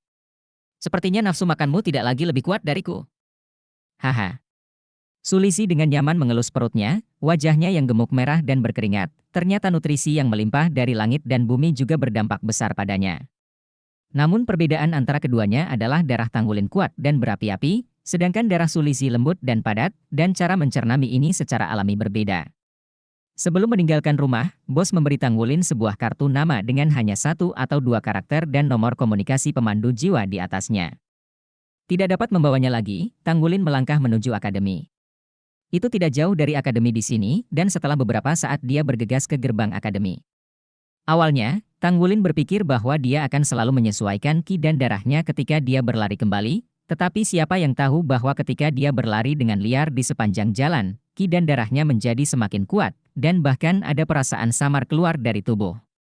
Setelah bergegas ke hutan kecil asrama belajar kerja, tubuh Tanggulin bersinar dengan cahaya keemasan, dan cincin roh darah dan energi terlepas darinya hampir dengan tidak sabar. Lingkaran emas dilepaskan, dan tubuh Tanggulin rileks, yang dianggap sebagai desahan lega. Darah di dalam tubuh mengalir deras seperti sungai Yangtze. Semburan panas terus menyebar ke seluruh anggota tubuh dan anggota tubuh rasanya sangat nyaman, tetapi ada perasaan yang kuat untuk dilepaskan. Mengangkat tangannya, perlahan-lahan mengurangi lengkungan, darah di tubuhnya secara alami bersirkulasi dengan cara Long Jingtian. Karena ki dan darah terlalu kuat, pusaran kecil terbentuk secara alami di tubuh Tanggulin selama operasi. Sudah sekitar 10 hari sejak Tanggulin berlatih trik ini, dan kemajuan Tanggulin belum terlalu cepat, hingga saat ini sirkulasi darah belum mencapai setengahnya. Tapi hari ini sedikit berbeda. Ki dan darah mengalir sangat deras, ki yang kuat dan panas, dan darah terus-menerus memengaruhi penghalang di meridian, darah dibalik, dan resistensi yang dihadapi secara bertahap menghilang di depan pusaran kecil yang berputar, dan itu mengalir melalui setengah dari lintasan. Kabut emas samar di sekitar tubuh Tanggulin mulai muncul, dan nyanyian naga yang dihasilkan oleh kejutan darah muncul. Long Yin kuat, jelas melampaui masa lalu, yang bahkan lebih kuat adalah saat ini, seluruh pribadinya terbenam dalam keadaan yang aneh. Dalam suara raungan naga, sisik emas muncul, dan cincin ki dan roh darah secara alami melepaskan tubuh naga emas, membuat seluruh tubuhnya basah kuyup di bawah cahaya keemasan. Ki dan darah dalam tubuh berada dalam kesulitan, menyehatkan tubuh, mengalahkan meridian dan organ dalam, dan seluruh tubuh dikelilingi oleh panas yang panas. Bergegas. Darah yang membara juga membuat mood Tanggulin menjadi antusias, matanya merah dengan emas, seolah-olah api akan dimuntahkan. Seluruh tubuh orang itu sedikit bergetar, dan meridian memantul di permukaan kulit. Tidak ada angin di rambut, dan udara di sekitar tubuh mulai menjadi panas. Pakaiannya berangsur-angsur berubah menjadi abu, dan darahnya yang kuat menutupi seluruh tubuhnya di bawah garis emas. Pada saat ini, dia seperti naga muda yang akan naik ke udara kapan saja. Pikirannya teguh dan kokoh, dan darah di tubuhnya mengalir deras. Dampak ke atas yang konstan. Di dada, lencana pandai besi tingkat 5 tidak jatuh dengan kerusakan pada pakaiannya, tetapi terhisap di dadanya, memancarkan lingkaran cahaya ungu putih samar, membuat pikiran Tang Wulin selalu dalam kondisi kultivasi ini. Mampu tetap tenang. Pukul, pukul, pukul. Kecepatan putaran lengan semakin lambat, tetapi kidan darah yang berkobar di seluruh tubuh semakin kuat dan kuat. Jumlah besar makanan yang sebelumnya dimakan semuanya diubah menjadi energi dan diintegrasikan ke dalam kidan darah. Nyanyian naga menjadi semakin keras, dan seluruh tubuh Tang Wulin tubuh manusia bahkan membengkak. Bab 357 Cahaya Emas Kecil. Mata Tang Wulin sudah berubah menjadi emas merah, dan darah di tubuhnya meroket. 50%, 60%, 70%. Ketika kidan darah mengalir ke 80% dari rute Long Jingtian, kemacetan muncul. Tang Wulin hanya merasa bahwa sepertinya ada diafragma di dadanya, menghalangi jalur kidan darah. Pusaran kecil berkumpul dan secara bertahap menjadi pusaran besar, tetapi itu diblokir oleh penghalang itu dan tidak bisa menerobos. Dadanya mulai membengkak, seluruh kulit tubuh Tang Wulin berubah menjadi keemasan, sulit bernapas, dan perasaan depresi menyebar ke seluruh tubuhnya. Perasaan ini sangat menyakitkan, tetapi dia tidak bisa melakukannya lagi ketika dia ingin berhenti berlatih. Saya hanya bisa menyaksikan kekuatan darah saya terus mengembun, menguat, dan mengompres di dada saya.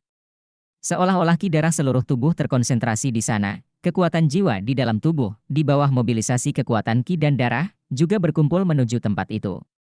Meridian Tang Wulin sendiri sudah cukup kuat, tetapi saat ini, masih ada ledakan rasa sakit di dadanya. Tidak, dia harus gila. Tang Wulin tahu bahwa dia terlalu impulsif, karena darah di tubuhnya terlalu kuat, yang menyebabkan dia secara impulsif memaksa darah untuk melawan keberuntungan. Ini bukan perbaikan selangkah demi selangkah, meskipun maju dengan pesat, namun juga membawa krisis besar. Dia mengunjungi Zuo Shi beberapa hari yang lalu. Zuo Shi mengatakan kepadanya bahwa ketika dia bisa mengembangkan ki dan darah nasib buruknya hingga 60%, dia akan membantunya membuat beberapa penyesuaian. Tapi sekarang, dia telah mencapai 80% secara langsung, dan dia belum mempelajari metode penyesuaian, dan ada masalah, dan itu adalah masalah yang fatal. Begitu dia mendapat masalah, dia kemungkinan besar akan meledak dan mati. Bocah bodoh. Pada saat ini, sebuah suara terdengar di dalam hatinya. Kidan darah yang tidak beruntung memang cara yang baik untuk menumbuhkan garis keturunan Anda sendiri, untuk melawan meridian dan organ dalam. Tapi Anda terlalu terburu-buru. Kultivasi Anda jauh dari mencapai waktu ketika Anda bisa menerobos. Bagikan kekuatan ki dan darah ke jiwa. Suara itu milik Tang Tua, dan Tang Wulin memiliki kepercayaan yang tak bisa dijelaskan di hatinya untuk keberadaan yang telah menyelamatkannya beberapa kali ini. Jiwa? Jingwang kecil, ya. Saya masih memilikinya. Dengan gerakan pikiran, cahaya keemasan kecil itu sudah keluar dari tubuh Tang Wulin, bernangringan dari bahu kiri Tang Wulin ke bawah, lalu melayang ke atas melalui ketiak kanan, sehingga tubuhnya mengelilingi Tang Wulin. Kekuatan hisap lembut berasal dari tubuh cahaya keemasan kecil. Tang Wulin hanya merasa bahwa kekuatan penuh darah di tubuhnya memiliki titik katarsis, dipisahkan seperti sutra, dan secara bertahap diserap oleh cahaya keemasan kecil. Kepenuhannya sendiri berangsur-angsur mereda, dan akhirnya tidak ada bahaya menjadi bingung. Jika darah yang kuat menembus meridian, atau bahkan mengenai organ dalam, nyawanya akan langsung dalam bahaya. Saat kekuatan darah yang sebelumnya memadatkan nasib buruk secara bertahap melemah, Tang Wulin sendiri mampu mengendalikannya, perlahan membimbing mereka kembali ke tubuhnya dan tersebar di antara anggota badan. Rasa sakit menjadi hangat dan menyegarkan, dan semuanya berangsur-angsur kembali damai. Jangan terburu-buru untuk sukses. Perlahan-lahan menghangatkan tubuh Anda adalah cara jangka panjang. Tubuh manusia memiliki misteri yang tak ada habisnya, tetapi membutuhkan kemajuan bertahap, pemanasan terus-menerus, akumulasi terus-menerus, dan sedikit demi sedikit kemajuan untuk bertahan. Kata Tang Tua dengan sungguh-sungguh. Kesadaran Tang Wulin bergema, dan secara bertahap, Tang Wulin memasuki alam melupakan banyak hal. Entah berapa lama, waktu terbangun dari meditasi, langit sudah cerah dan ada embun di tubuhnya. Di hutan kecil ini, nafas kehidupan tumbuhan bertahan di sekitar tubuhnya, dan dia menemukan bahwa indranya telah ditingkatkan lebih dari sebelumnya, dan dia dapat dengan jelas mendengarkan kehidupan baru tumbuhan ini. Tiba-tiba, dia merasakan suara nafas seragam tidak jauh, dan tanpa sadar menoleh untuk melihatnya. Dalam sekejap, dia melihat pemandangan yang sangat membekas di kedalaman pikirannya. Seorang gadis kecil berseragam sekolah bersandar di pohon besar tidak jauh dari sana. Dia memejamkan mata, dengan bulu mata panjang di atas kelopak matanya, tenang dan lemah, dengan beberapa tetes embun tergantung di bulu matanya, kakinya ditekuk, betisnya disilangkan. Ditumpuk bersama, di bawah cahaya fajar pagi, itu seperti gulungan gambar. Meskipun dia tidak terlalu cantik, pada saat ini, kejutan hati yang dia bawa ke Tanggulin sangat besar. Melihatnya dengan tercengang, adegan ini sangat membekas di hati Tanggulin. Kau sudah bangun. Gadis itu membuka lengannya, meregangkan pinggang besar sebelum matanya terbuka, lalu membuka matanya dengan senyuman. Kenapa kamu tidur di sini? Tanya Tanggulin. Kamu belum pulang terlalu larut, aku akan keluar untuk mencarimu, dan melihat bahwa keadaan meditasimu telah memasuki sangat dalam dan itu tidak akan mengganggumu. Kata Guyu dengan jelas, seolah-olah dia telah melakukan hal yang paling sepele. Tanggulin berdiri, berjalan ke arahnya, mengusap rambutnya. Ayo, kembali mandi dan makan pagi. Dia tidak mengucapkan terima kasih, dan tidak tahu mengapa, dia tidak ingin mengucapkan kata ini padanya. Mencuci, sarapan, hari ini Tanggulin secara mengejutkan bahkan tidak mempraktikkan mata setan ungu. Lalu ada kelas makan siang. Setelah makan siang, Guyu pergi ke markas Pagoda Jiwa, dan yang lainnya belajar sendiri. Hidup sesibuk dan damai seperti biasanya. Tidak sampai malam Guyu kembali, dan dia membawa kembali kabar baik. Menara Roh menyetujui tempat kedua. Menara Roh itu atmosfer. Xie membandingkan ibu jarinya. Ekspresi kegembiraan. Luka di wajahnya hampir sembuh, lagi pula awalnya luka kulit. Bahkan kuota Yuanen Yehui untuk menara dapat dimenangkan, dan ketika mereka perlu menyerbu menara di masa depan, secara alami tidak akan ada masalah. Tanggulin berkata, kalau begitu saya akan memberitahu mereka secara terpisah, jam berapa yang lebih cocok bagi kita untuk pergi pada hari istirahat besok? Guyu berpikir sejenak dan berkata, kamu tidak perlu pergi terlalu pagi, setelah sarapan. Oke. Su Xiaoyan dengan tenang mengepalkan tinjunya, matanya yang indah penuh dengan ketegasan. Mitra jarang mengatakan apapun untuk mendorongnya, tetapi mereka telah membantu dan mendorongnya dengan tindakan. Su Xiaoyan tahu betul bahwa dia kemungkinan besar akan tersingkir di tim. Meskipun Xie tidak sekuat Tanggulin dan Guyu, dia adalah jiwa bela diri kembar, dan efektivitas tempurnya secara keseluruhan tidak lemah.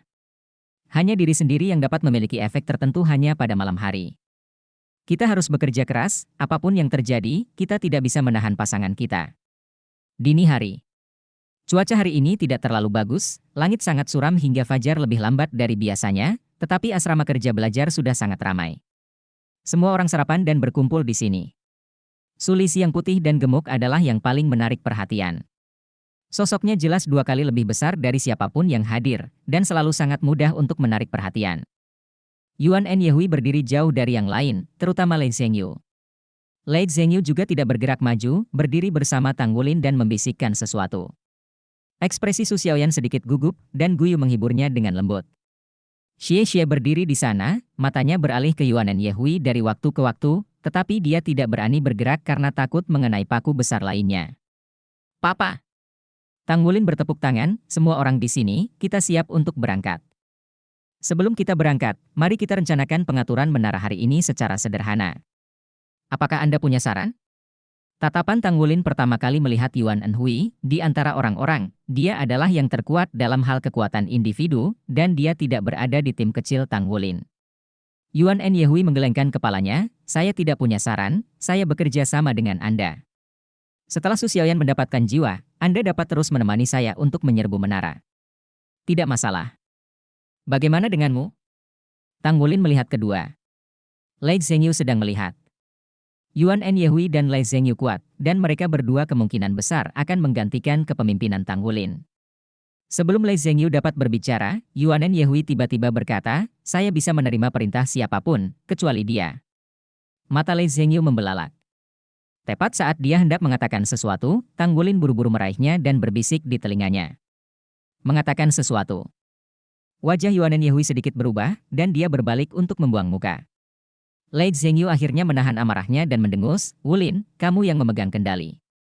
Bukankah kamu juga memimpin tim kamu sebelumnya? Kamu mengatur kali ini. Aku hanya melakukan yang terbaik. Itu harus dilakukan. Tang Wulin tersenyum dan mengangguk. Dia baru saja mengucapkan kata giok dan perak di telinga Lei Zhengyu. Dalam beberapa hari terakhir, dia untungnya telah menempa sepotong giok perak dengan tingkat fusi lebih dari 90% dan langsung memberikannya kepada Lei Zhengyu tanpa pembayaran apapun. Ini membuat Lei Zhengyu lebih percaya diri padanya, dan sekarang dia secara alami lebih mudah untuk berbicara. Sebelum Tang Wulin bisa bertanya pada dirinya sendiri, Su Lisi melambaikan tangannya lagi dan lagi. Aku di sini hanya untuk membantu, dan aku akan pergi bermain denganmu. Bab 358 Lemah Lembut. Su Lisi terlihat tidak berbahaya bagi manusia dan hewan, tetapi bahkan jika dia melihatnya untuk pertama kali Yuan En Yehui dan Lei Zhengyu-nya tidak berani meremehkan pria gemuk ini sedikit pun. Alasannya sederhana, tulisan Shrek Academy di dada mereka berwarna merah.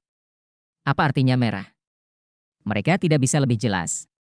Halaman dalam Akademi Shrek adalah tempat berkumpulnya bakat-bakat terbaik di seluruh benua. Itu pasti tempat Master Armor Perang. Tang Wulin tidak bertanya pada ketiga rekannya, mengangguk, dan berkata, "Oke, itu saja. Saya akan mengarahkan tim. Formasi kita diatur seperti ini. Serangan Yimin, Xie, 3 serangan kuat, saya, Yuanen Yehui dan Lei Zhengyu. Yuanen Yehui berada di tengah, dan Lei Zhengyu dan aku saling mendukung. Aku mengontrol tim, dan Guyu membantuku dalam mengontrol dan mengatur jarak jauh." Keluaran jarak jauh Xiaoyan. Semua orang mengangguk dan tidak menyatakan pendapat. Tim sementara mereka yang terdiri dari 7 orang pasti mengambil jalur keluaran kekerasan. Kekuatan serangan teroris Yuan En Yehui sendiri setara dengan tidak mengetahui berapa banyak Master Roh yang levelnya sama, ditambah Lei Zhengyu dan Tang Wulin. Hasil keseluruhan Tang Wulin tidak sebaik keduanya, tetapi hasil ledakan tidak lebih buruk dari mereka. Selain itu, Tang Wulin juga fokus pada kontrol. Selama Guyu memiliki cukup waktu untuk mempersiapkan, output-nya sama-sama menakutkan, dan juga output tipe jangkauan. Wawasan Su Xiaoyan sangat kuat dan selalu dapat muncul pada saat terbaik. Serangan sensitif Xie bukanlah vegetarian. Sebuah tim kecil yang terdiri dari 7 orang pasti dapat dianggap sebagai kehadiran yang sangat kuat di antara rekan-rekan. Sebagai satu-satunya master jiwa tambahan tim, dengan Su Lisi, efektivitas tempur Tang Wulin dapat ditingkatkan setidaknya 30%. Selain itu, kemampuan tambahannya jelas tidak hanya untuk mengembalikan kantong daging besar. Apa kemampuan roh lainnya, itu harus diuji dalam pertempuran yang sebenarnya. Pergi. Ketujuh pergi keluar dari asrama kerja studi. Ketika mereka tiba di luar kampus, Tang Wulin hendak menemukan taksi jiwa dipandu, dan mobil mewah bisnis sudah diparkir di luar kampus. Pintu terbuka, dan pejabat Lei Zhengyu melompat turun dari atas dan membukakan pintu untuk mereka. Tang Wulin mengacungkan jempol pada Lei Zhengyu, dan berkata kepada teman-temannya, masuk ke dalam mobil. Lei Zhengyu duduk di kopilot depan dan pengurus rumah tangga mengemudi. Tepatnya ada 6 kursi di belakang. Tanpa Su Lisi, 6 orang sudah lebih dari cukup, tetapi Su Lisi sendiri sekarang menempati 1,5 posisi. Tang Wulin duduk berbaris dengannya, dan Guyu duduk di sampingnya. Yuan En Yehui, Su Xiaoyan dan Xie duduk di baris lain. Xie duduk di tengah, dengan Su Xiaoyan di satu sisi dan Yuanen Yehui di sisi lain. Ini adalah pertama kalinya dia begitu dekat dengan Yuanen Yehui, dan di ruang kecil seperti mobil, Xie tiba-tiba merasa sedikit panas di hatinya, dan pikirannya melintas tak terkendali oleh orang-orang yang dia lihat hari itu yang seharusnya tidak dilihat. Dari gambar. Jika kamu berani berpikir, aku akan membunuhmu. Pada saat ini, suara yang sengaja diturunkan tapi sangat dingin tiba-tiba keluar dari telingaku. Xie gemetar cerdik, dan buru-buru berkata, tidak, saya pasti tidak banyak berpikir. Suaranya tidak kecil, dan 3 Tang Wulin yang duduk di barisan depan menoleh serempak, Su Xiaoyan di sisi lain dari dirinya. Itu juga wajah yang aneh. Kecuali Su Lisi yang tidak tahu apa yang sedang terjadi, bagaimana mungkin ada yang tidak tahu apa yang dibicarakan Xie? Wajah Yuan En Yehui tiba-tiba memerah, meski masih mengenakan pakaian pria, kemampuan merias wajahnya sangat kuat, dan ekspresi wajahnya sama sekali tidak aneh. Wajah Xie menjadi pucat dalam sekejap, alasannya sederhana, dia memiliki 2 jari ramping di pahanya, mencubit sepotong daging lembut, dan memutarnya 180 derajat. Xie menutup mulutnya dan tidak membiarkan dirinya menjerit kesakitan, ekspresinya tidak bisa menahan senyum di mata semua orang, tetapi tidak ada yang dirugikan untuknya. Faktanya, dia bukan satu-satunya yang malu, situasi Tang Wulin saat ini juga agak memalukan. Su Lisi sangat gemuk sehingga ruang yang mereka peras cukup kecil. Sisi tubuh Tanggulin dan Guyu benar-benar melekat satu sama lain, meski begitu, mereka masih tidak bisa duduk. Guyu harus memiringkan tubuhnya dan bersandar ke dinding mobil. Separuh pinggulnya duduk di sisi paha Tanggulin. Mobil yang dipandu Jiwa sudah melaju di jalan, sesekali menabrak, dan tempat di mana tubuh Guyu dan Tanggulin bersentuhan dengan Tanggulin mulai menjadi sedikit panas. Lembut dan fleksibel, Tanggulin dan pipinya tanpa sadar memerah. Tapi sekarang tidak mungkin dalam situasi ini. Tanggulin ingin berdesakan ke arah Sulisi, tetapi rumahnya ada ukuran besar, jika ingin masuk, Anda harus meremasnya juga. Tanggulin merasa dia sedikit marah, mulutnya kering, perasaan aneh yang belum pernah dia rasakan sebelumnya berlama-lama di dalam hatinya. Usianya baru 13 tahun dan dalam masa pubertas, dia masih sedikit cuek dengan perbedaan antara anak laki-laki dan perempuan. Tubuhnya sedikit kaku, tapi dia tidak berani melihat Guyu. Pelayan itu mengemudi dengan cepat dan mantap, dan mobil bimbingan Jiwa dengan cepat melaju keluar dari pusat kota Shrek, memasuki jalan raya, dan perlahan-lahan berakselerasi menuju markas Menara Roh-Roh ikonik di kota luar Shrek. Mobil itu sangat sunyi, dan tidak ada yang berbicara. Wajah Xie sudah menjadi normal sekarang, dia seperti anak kecil yang telah melakukan kesalahan, meletakkan tangannya di atas lutut dan menundukkan kepalanya. Dia tidak berani melihat Yuanen Yehui. Seluruh gerbong dipenuhi dengan sedikit kemudaan. Kota Shrek benar-benar terlalu besar, meskipun sebagian besar waktu mereka bepergian dengan kecepatan tinggi. Ketika mereka tiba di markas pagoda transmisi roh yang megah, masih butuh lebih dari 40 menit. Mobil berhenti perlahan dan pintu terbuka. Guyu juga orang pertama yang melompat keluar dari mobil. Paha Tanggulin di sebelahnya masih hangat, dengan aroma samar di tubuhnya, dia akhirnya lega saat ini dan buru-buru keluar dari mobil. Dia mengangkat kepalanya dan melihat pagoda roh cuan di depannya, dia benar-benar dekat, dan dia bahkan lebih terkejut dengan keagungannya. Menara spiritual ini sungguh luar biasa. Saat melihat ke atas, ada perasaan bahwa kamu tidak dapat melihat puncaknya dalam sekejap. Bagian atas dari menara roh menjulang di bawah awan. Badan menara memiliki tekstur yang aneh, sepertinya mengandung sesuatu. Yang lain turun dari bus satu demi satu, dan sedikit yang datang ke sini untuk pertama kalinya tidak bisa menahan dikejutkan oleh menara megah di depan mereka. Ini adalah salah satu tempat paling otoritatif di seluruh benua. Kota Shrek memiliki status yang begitu tinggi di daratan, selain karena Akademi Shrek ada di sini, ada juga alasan lain, adalah markas besar pagoda Chuanling.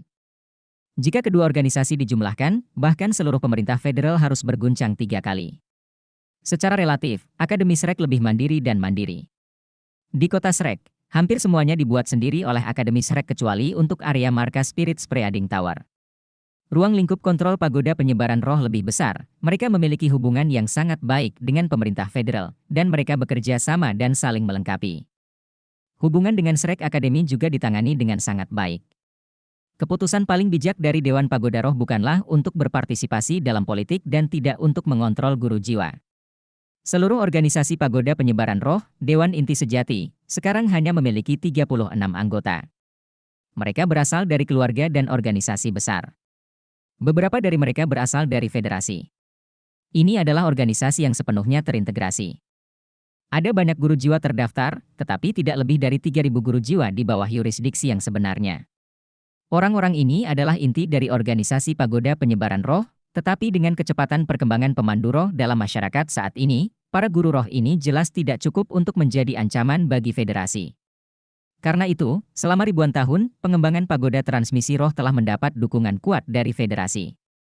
Pembentukan sistem parlementer pada akhirnya disarankan oleh Lingbing Douluo, pendiri menara transmisi roh. Itu adalah sarannya yang memungkinkan seluruh pagoda transmisi roh berkembang selama ribuan tahun, dan masih berdiri di atas daratan hingga hari ini.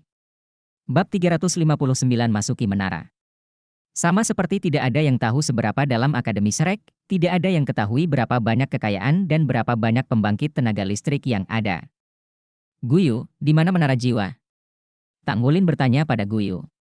Setelah waktu yang singkat ini, keduanya telah kembali normal. Guyu berkata, di markas. Menara jiwa bukanlah bangunan nyata, tetapi bangunan virtual. Nilainya juga ada di platform naik, yang merupakan salah satu bagian terpenting dari markas. Semuanya, ikuti aku. Karena itu, dia berjalan ke markas pagoda Chuanling dengan cara yang familiar. Naiki tangga dan datang ke pintu masuk.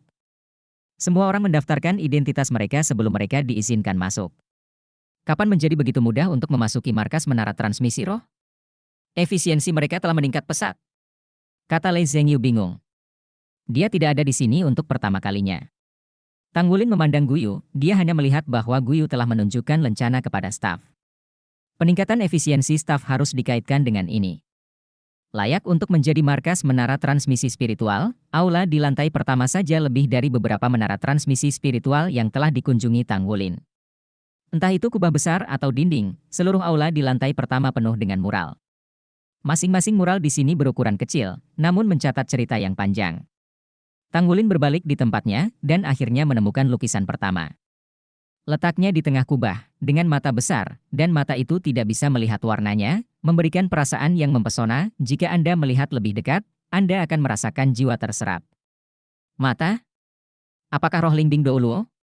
Lukisan dinding di markas Menara Chuanling hanya menceritakan satu hal, yaitu legenda Ling Bing Douluo. Dalam mural tersebut, Tang Wulin melihat Akademi Serek. Ling Bing Douluo pernah menjadi anggota Akademi Serek.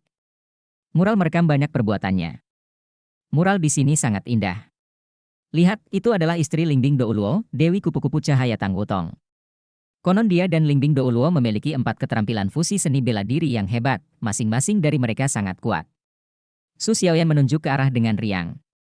Tang Wulin melihat dengan saksama dan melihat kupu-kupu biru besar dengan sayap terbuka. Di punggung kupu-kupu biru terdapat pola emas berbentuk V, yang lebih dari sekedar gambaran keindahan.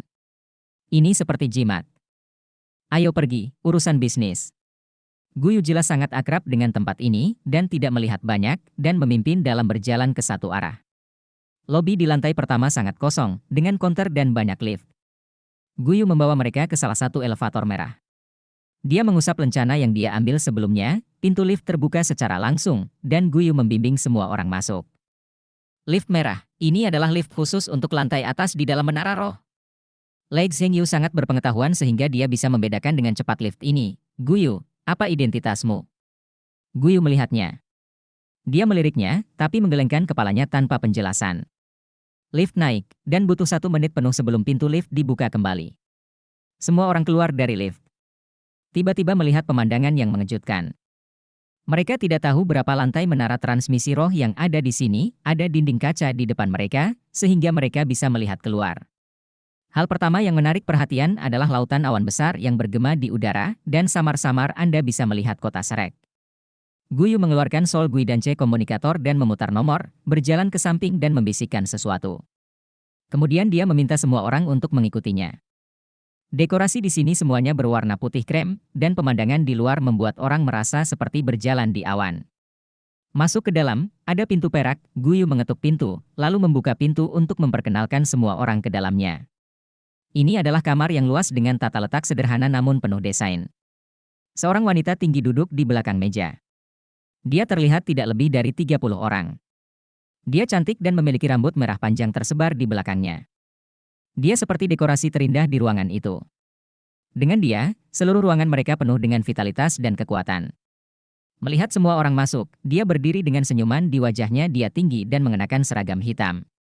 Selamat datang di Menara Transmisi Roh. Halo, aku Guru Guyu, Leng Yaoju. Wanita berambut merah itu tampak sangat lembut dan berjalan perlahan ke sisi Guyu. Halo, senior. Semua orang memberi hormat padanya. Guru Guyu. Bahkan Tang Wulin adalah pertama kalinya saya mendengarnya. Di antara kerumunan, hanya Lei Zhengyu yang sedikit mengernyit, sepertinya mengingat sesuatu. Leng Yao berkata, sama-sama, kalian semua adalah anak-anak Akademi Serek yang bangga. Saya senang bertemu dengan Anda. Saya tidak akan membuang waktu Anda. Saya akan membawa Anda ke Menara Roh. Saat dia berkata, dia berbalik. Berjalan, temperamen dan keanggunan di antara jalan-jalan, seluruh tubuh penuh pesona feminin, tak terlupakan pada pandangan pertama. Leng Yaosu, Leng Yaosu, Lei Zhengyu terus mengulangi nama itu di dalam hatinya. Dia merasa semakin akrab, tetapi dia tidak dapat mengingatnya. Tang Wulin menoleh untuk melihat ke arah Guyu, memberikan tatapan bertanya-tanya, tapi Guyu tersenyum main-main padanya. Iya. Bagaimana mungkin bakat luar biasa seperti Guyu tidak dianggap serius di Pagoda Roh? Gurunya, itu harus menjadi sosok hebat di Menara Roh. Leng Yaosu berjalan di sepanjang koridor dengan 7 orang kemanapun dia pergi. Setiap anggota staf yang dia temui akan berhenti dan memberi hormat kepadanya dengan hormat, memverifikasi tebakan Tang Wulin. Leng Yaosu memimpin ketujuh orang itu ke sebuah elevator dengan pintu emas. Dengan sedikit menekan pintu elevator dengan tangan kanannya, pintu elevator terbuka dan dia memimpin dengan berjalan masuk. Lift ini sangat besar. Meskipun bisa menampung puluhan orang, tidak ada masalah. Tata letak elevator sangat bagus dan ada fluktuasi energi yang samar. Lift itu sedikit terguncang dan berhenti setelah beberapa detik. Pintu terbuka, dan aula bundar muncul di depan mereka. Aula itu berdiameter ratusan meter dan tingginya 50 meter. Bagian atasnya berbentuk segitiga, dan sepertinya ada permata yang mengambang di sana, memancarkan sentuhan emas. Aula itu sangat penting. Ada platform yang tinggi. Bagian bawah platform berbentuk segi 6. Ada anak tangga ke atas. Puncaknya seperti altar. Luasnya 100 meter persegi. Di tengah platform terdapat pintu lampu keemasan yang tingginya lebih dari 15 meter. Aula tersebut dikelilingi oleh berbagai peralatan, dan ratusan staf bekerja di sini. Kedatangan Leng Yaosu tidak mempengaruhi mereka, hanya staf yang melihatnya yang berinisiatif memberi hormat, lalu terus sibuk. Kamu pergi, aku sudah mengaturnya. Leng Yaoju menunjuk ke gerbang emas. Terima kasih, guru, kata Guyu sambil tersenyum, sepertinya dia tidak terlalu menghormati guru ini, tapi dia terlihat sangat dekat. Leng Yaoju Chong tersenyum, kamu juga yang pertama kali memasuki menara roh jiwa. Ini berbeda dari platform kenaikan roh. Semua yang kamu temui adalah nyata, perhatikan keselamatan. Saya akan memantau kamu secara pribadi. Saat dalam bahaya aku akan membiarkanmu keluar.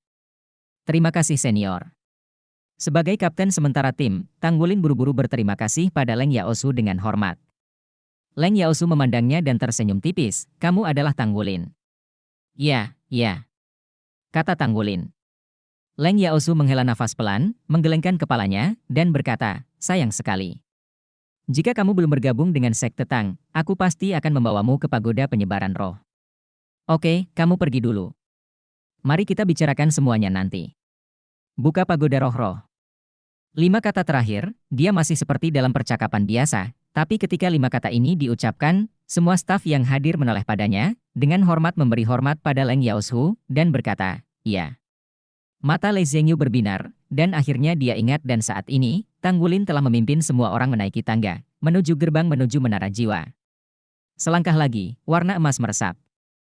Ketujuh sosok itu masuk satu demi satu, menghilang ke gerbang cahaya emas. Melihat sosok mereka yang menghilang, Leng Yaosu melontarkan sentuhan kesedihan di kedalaman matanya, bergumam pada dirinya sendiri, kami tidak seperti itu saat itu. Melihat mereka seperti melihat Anda dan saya. Hanya saja, di dalam hatimu, sudah tidak ada aku. Melangkah ke gerbang cahaya keemasan, tidak ada perasaan berputar di langit saat kamu memasuki platform kenaikan roh. Seolah-olah dia melangkah ke pintu, tetapi dengan kilatan cahaya keemasan, Tang Wulin dapat melihat pemandangan di depannya dengan jelas. Ini adalah aula besar dengan pilar-pilar besar di pinggirannya. Tampaknya mereka menopang seluruh ruangan. Tanahnya dilapisi dengan batu bata berwarna abu-abu kebiruan. Ruangan ini berukuran ribuan meter persegi dan bergaya antik. Memberi perasaan kembali ke masa lalu. Begitu 7 bakat berdiri diam, gerbang cahaya keemasan di belakang mereka menghilang. Di saat yang sama, ada sekuntum bunga di depan mereka, dan pemandangan ilusi muncul di hadapan mereka. Ini adalah menara yang dibentuk oleh cahaya dan bayangan, yang tampaknya tergantung di atas awan, dengan menara besar menjulang ke atas. Bab 360 hancurkan menara. Cahaya dan bayangan perlahan-lahan mengeras, lalu tiba-tiba menghilang, hanya menyisakan area luas di depan Anda dari aula. Ini adalah aula segi 8 dengan diameter paling sedikit 300 meter, yang sangat luas. Di sekitar aula terdapat 8 gerbang besi yang masing-masing tingginya 10 meter dan lebar 5 meter, berdiri saja di sini sudah bisa merasakan kemegahan yang dalam. Tempat di mana 7 Tang Wulin berdiri berada di tengah aula. Yuan En, Zhengyu, formasi pertempuran segitiga kita, manuver Xie, Guyu, Xiaoyan, Li Si, kamu ada di tengah. Tang Wulin segera mengubah formasi semua orang sesuai dengan medan, dan dia melangkah keluar sendiri dan menjadi salah satu formasi segitiga. Titik pangkal. Yuan En Yehui dan Lai Zhengyu keduanya sangat jenius, dan respons mereka tentu saja tidak lambat. Lingkaran cincin roh naik diam-diam di bawah kaki Sulisi. 1, 2, dan 3, total 3 cincin roh. Semuanya ungu. Tang Wulin masih ingat dengan jelas bahwa terakhir kali dia melihatnya, dia masih 2 kuning, dan tidak diragukan lagi, cincin rohnya telah naik. Cincin roh guru roh tipe makanan tidak diragukan lagi jauh lebih sulit daripada guru roh biasa, dan dia masih dalam situasi dua cincin. Kesulitannya bisa dibayangkan. Tapi dia berhasil. Aku punya roti daging besar. Sulisi bergumam, cincin roh pertama berkedip, dan cahaya di telapak tangannya berkedip, dan roti daging besar muncul. Dia menjabat tangannya dan roti daging besar itu terbang ke arah Tanggulin. Tanggulin mengangkat tangannya untuk mengambilnya, dan memasukkan 3 atau 2 ke mulutnya. Sulisi mengulangi kutukan jiwanya, dan roti daging besar terbang ke pasangan mereka satu persatu. Fungsi roti daging besar sangat sederhana, memulihkan kekuatan fisik, kekuatan jiwa, dan perawatan dasar luka. Setelah makan roti daging besar, Tanggulin tiba-tiba merasakan sensasi hangat di tubuhnya, vitalitasnya naik, dan jiwanya terangkat. Ini benar-benar pasangan yang sempurna. Dengan tangan kiri di belakangnya, dia mengacungkan jempol ke Sulisi. Pada saat ini, 8 gerbang logam di kejauhan terbuka hampir pada waktu yang sama, dan suara gemuruh pelan terdengar pelan. Hal pertama yang dilihat ketujuh orang itu adalah sepasang mata hijau di pintu besi. Jumlahnya sangat besar, dan lebih dari 10 muncul di setiap pintu besi. Serigala pandai dalam serangan kelompok. Xie berteriak.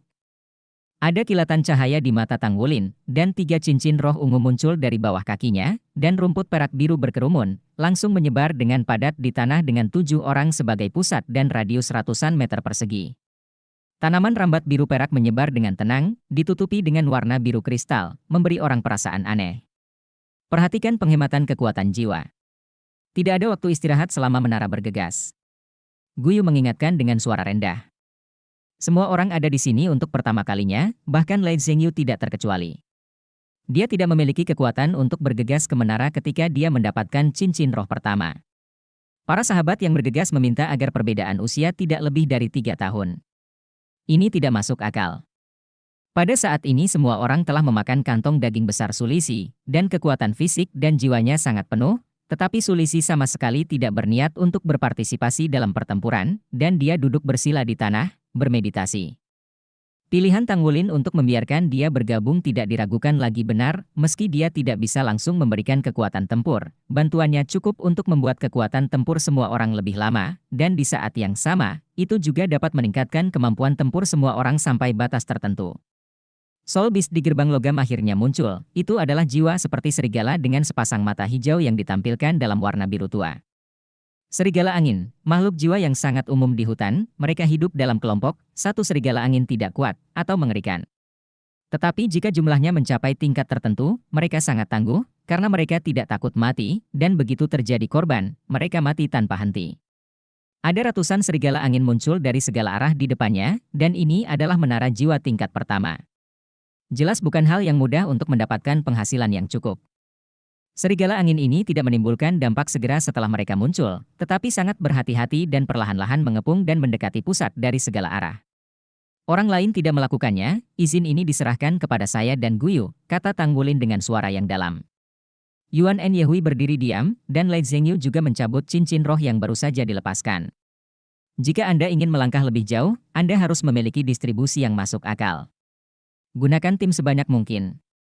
Serigala angin berjalan semakin dekat, sampai area yang ditutupi oleh rumput biru perak Tanggulin. Mereka tidak langsung membuat benturan, tetapi dengan dingin melihat ke arah 7 Tanggulin, tidak bergerak. Setelah diluncurkan, itu harus keluar semua. Tanggulin dengan dingin menatap serigala angin di depannya. Tiba-tiba, rumput perak biru yang menempel di tanah diambil seperti ular berbisa keluar dari lubang, berputar di sekitar serigala angin, dan dengan kasar menariknya. Menariknya ke arah Tanggulin. Kali ini seperti menusuk sarang lebah, dan semua serigala angin menyerang dari segala arah hampir secara bersamaan. Dinding tanah tiba-tiba naik. Mengepung ke dalam untuk melindungi 6 orang lainnya kecuali Tanggulin. Banyak serigala angin bergegas ke depan, dan mereka hanya bisa menabrak tembok bumi. Windwolf hanya memiliki satu kemampuan talent yaitu Windblade, untuk beberapa saat bilah angin berselang-seling dan menebas dinding tanah. Serigala angin yang menerkam Tanggulin adalah yang paling banyak, dan bilah angin hampir menembak ke arahnya. Meskipun Tanggulin tidak terlindungi di dalam tembok bumi secara keseluruhan, sebuah tembok bumi juga didirikan di depannya. Tangan kanan Tanggulin tiba-tiba mencuat, telapak tangannya membelah dinding tanah, lalu meraihnya dengan kuat, dan mengangkatnya seperti perisai, palang berada di depannya, menghalangi bilah angin yang menerjangnya. Ratusan serigala angin bergegas ke sekitar mereka hampir seketika, tetapi di saat berikutnya, cincin roh kedua Tanggulin tiba-tiba menyala. Rerumputan biru perak di tanah menyala pada saat yang sama, berubah menjadi duri dan naik dari tanah. Di tengah dinding tanah, sinar cahaya biru es membumbung ke langit, sinar itu meledak setelah naik 3 meter, berubah menjadi kerucut es dan terbang di sekitarnya. Dua perubahan mendadak ini terjadi hampir pada waktu yang sama, lonjakan biru dan perak Tanggulin baru saja terjadi, dan kerucut es itu sudah muncul. Saat semua serigala angin ditusuk oleh paku biru dan perak, mereka semua tergesa-gesa dan buntu, dan sebagian perut mereka masih tertembus. Pada saat berikutnya, kerucut es dibaptis, dan kerucut es itu tampaknya memiliki mata, dan masing-masing menembus mata serigala angin. Semua orang tahu bahwa makhluk roh serigala adalah pinggang tahu tulang besi berkepala tembaga. Secara umum, pinggang adalah kuncinya, namun nyatanya, sekuat apapun itu, matanya selalu rapuh. Jika kerucut es agak terlalu jauh, kekuatan serangannya tidak terlalu kuat, mereka tidak akan cukup untuk menembus tengkorak keras serigala angin, tetapi mengenai mata. Paku biru dan perak melintas dan menghilang, dan cahaya biru menyatu. Airtual runtuh. Kemudian Yuan and Yehui, Lei Zhengyu dan lainnya melihat serigala angin yang berjatuhan. Tanpa kecuali, lebih dari 100 serigala angin semuanya jatuh ke tanah pada saat yang bersamaan. Tidak ada vitalitas. Warna terkejut melintas dari kedua mata pada saat bersamaan. Sekarang, kesulitannya bukan pada Tanggulin. Ada dinding tanah untuk pertahanan, tidak terlalu sulit untuk menarik semua serigala angin ke dekatnya dan meluncurkan keterampilan kontrol kelompok, selama orang dengan keterampilan roh seperti itu dapat melakukannya. Tetapi pada saat itu, kesulitannya adalah ketika Tanggulin melepaskan keahliannya, Ice Cone Guyu mampu menentukan setiap Wind Wolf. Setiap orang, ini adalah tempat yang paling menakutkan. Lebih dari 100 serigala angin, masing-masing kerucut es harus dikontrol secara individual, dan kemudian menunjuk mata serigala angin, menusuknya, mematikan. Pada saat yang sama, mengendalikan begitu banyak kerucut es, seberapa kuatkah melakukannya? Bahkan Tanggulin, yang paling akrab dengan Guyu, tidak bisa menahan kepalanya dan menatapnya dengan heran, tidak ada keraguan bahwa kekuatan mental Guyu telah meningkat pesat selama periode waktu ini. Kontrol kerucut es Anda sendiri. Awalnya, dia berpikir bahwa dia dan Xie Xie masih perlu membersihkan kekacauan itu, tetapi sekarang tampaknya itu sama sekali tidak perlu.